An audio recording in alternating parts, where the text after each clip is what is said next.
Welcome everyone. I am Deacon Christine, and today I'm going to talk about an important part of our third grade Bible year, the books of the Bible. So pick up your Bible, maybe it looks like this, and I have a question for you. What if I told you that the Bible was not just one book, looks like one book, but a whole library of books? And this is actually true. The Bible is not just one book. It is 66 books. So open your Bible up to the table of contents. Do you see how the books are divided into two sections? The Old Testament and the New Testament. So the Old Testament is about the time before Jesus was born. If you remember when you were younger and you were in children's chapel and we would tell you stories in the desert box, the stories from the desert box are part of the Old Testament, the part written before Jesus. And these stories and these books were written over hundreds, almost 1,000 years before Jesus lived. And so that makes the Old Testament 2,000 to 3,000 years old. It's really old.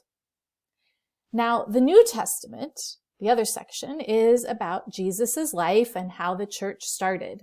So maybe you remember when you were little, we would tell you stories about the Holy Family, and we would tell you parables, and we would use the golden boxes, and maybe you even remember the faces of Easter.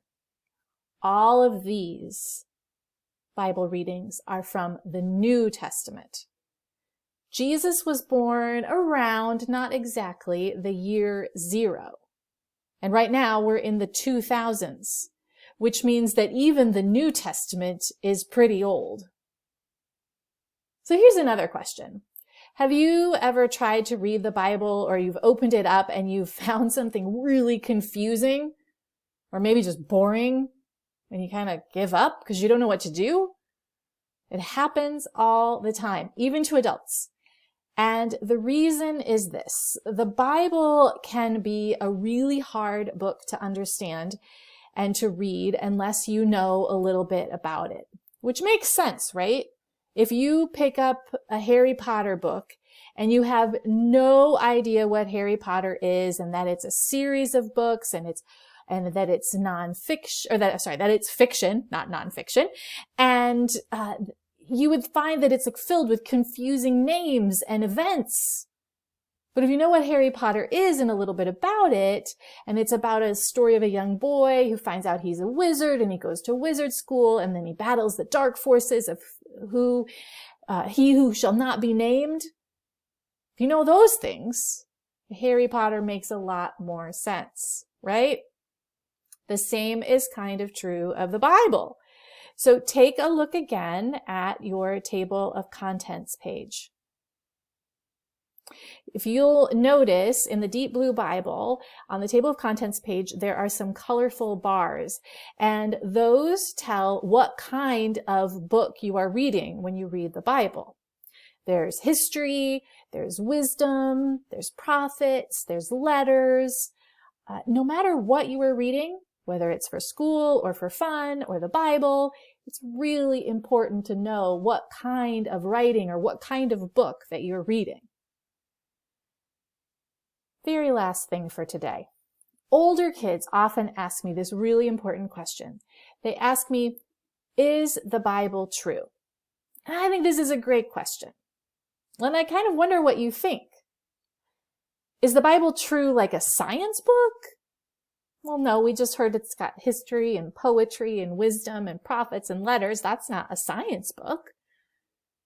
But maybe instead, the Bible uses all these other kinds of writing to explain things that humans believe to be true.